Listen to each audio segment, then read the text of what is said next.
La sultane, ayant été réveillée par sa sœur, reprit ainsi la parole. « Sire, pendant que le bourreau se préparait à pendre le tailleur, le sultan de Casgar, qui ne pouvait se passer longtemps du bossu son bouffon, ayant demandé à le voir, un des officiers lui dit « Sire, le bossu dont votre majesté est en peine, après s'être enivré hier, s'échappa du palais, contre sa coutume, pour aller courir par la ville, et il s'est trouvé mort ce matin. On a conduit devant le juge de police un homme accusé de l'avoir tué, et aussitôt le juge a fait dresser une potence. Comme on allait pendre l'accusé, un homme est arrivé, et après celui-là un autre, qui s'accusent eux-mêmes et se déchargent l'un l'autre. Il y a longtemps que ça dure, et le lieutenant de police est actuellement occupé à interroger un troisième homme, qui se dit le véritable assassin. » À ce discours, le sultan de Casgar envoya un huissier au lieu du supplice. « Allez, lui dit-il en toute diligence, dire au juge de police qu'il m'amène incessamment les accusés, et qu'on apporte aussi le corps du pauvre bossu, que je veux voir encore une fois. » L'huissier partit, et arrivant dans le temps que le bourreau commençait à tirer la corde pour pendre le tailleur, il cria de toute sa force que l'on eût à suspendre l'exécution. Le bourreau, ayant reconnu l'huissier, n'osa passer outre et lâcha le tailleur. Après cela, l'huissier ayant joint le lieutenant de police, lui déclara la volonté du sultan. Le juge obéit, prit le chemin du palais avec le tailleur, le médecin juif, le pourvoyeur et le marchand chrétien, et fit porter par 4 de ses gens le corps du bossu.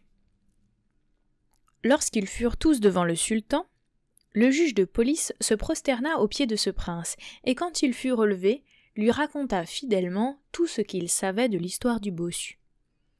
Le sultan la trouva si singulière qu'il ordonna à son historiographe particulier de l'écrire avec toutes ses circonstances, puis s'adressant à toutes les personnes qui étaient présentes, « Avez-vous jamais, leur dit-il, rien entendu de plus surprenant que ce qui vient d'arriver à l'occasion du bossu, mon bouffon? Je vais vous faire pendre tous les 4 pour venger sa mort. » Alors le médecin juif s'étant avancé, se prosterna devant le trône de ce prince et lui dit en se relevant « Sire, si votre majesté veut avoir aussi la bonté de m'écouter, je me flatte qu'elle sera satisfaite de l'histoire que j'ai à lui conter. »« Je veux bien t'écouter aussi, lui dit le sultan, mais ne te flatte pas que je vous laisse vivre tous 4, à moins que tu ne me dises quelque aventure plus divertissante que celle du bossu. » Le médecin juif, voyant le sultan de Casgar disposé à l'entendre, prit ainsi la parole. L'histoire racontée par le médecin juif. Sire, pendant que j'étudiais en médecine à Damas et que je commençais à y exercer ce bel art avec quelque réputation, un esclave me vint quérir pour aller voir un malade chez le gouverneur de la ville. Je m'y rendis et l'on m'introduisit dans une chambre où se trouvait un jeune homme, très bien fait, fort abattu du mal qu'il souffrait. Je le saluai en m'asseyant près de lui. Il ne répondit point à mon compliment, mais il me fit un signe des yeux pour me marquer qu'il m'entendait et qu'il me remerciait. « Seigneur, lui dis-je, je vous prie de me donner la main que je vous tâte le pouls. » Au lieu de tendre la main droite, il me présenta la gauche, de quoi je fus extrêmement surpris. « Voilà, dis-je en moi-même, une grande ignorance de ne pas savoir que l'on présente la main droite à un médecin et non pas la gauche. » Je ne laissai pas de lui tâter le pouls, et après avoir écrit une ordonnance, je me retirai. Je continuai mes visites pendant 9 jours, et toutes les fois que je lui voulus tâter le pouls, il me tendit la main gauche. Le 10e jour, il me parut se bien porter, et je lui dis qu'il n'avait plus besoin que d'aller au bain.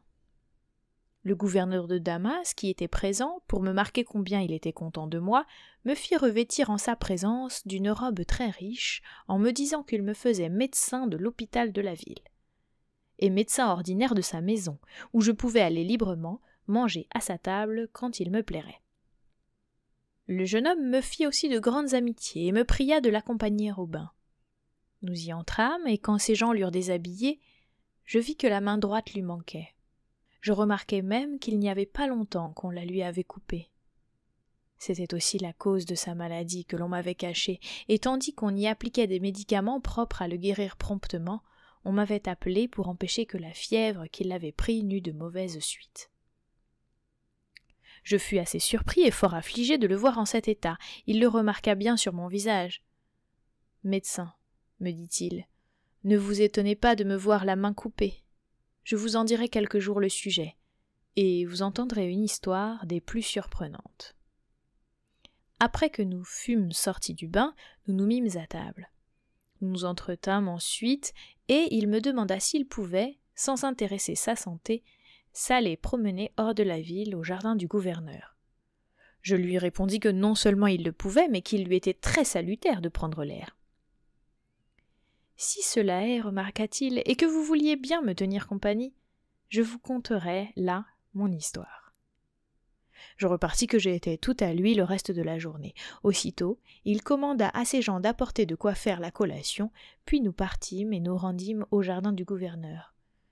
Nous y fîmes 2 ou 3 tours de promenade, et après nous être assis sur un tapis que ses gens étendirent sous un arbre qui faisait un bel ombrage, le jeune homme me fit, de cette sorte, le récit de son histoire.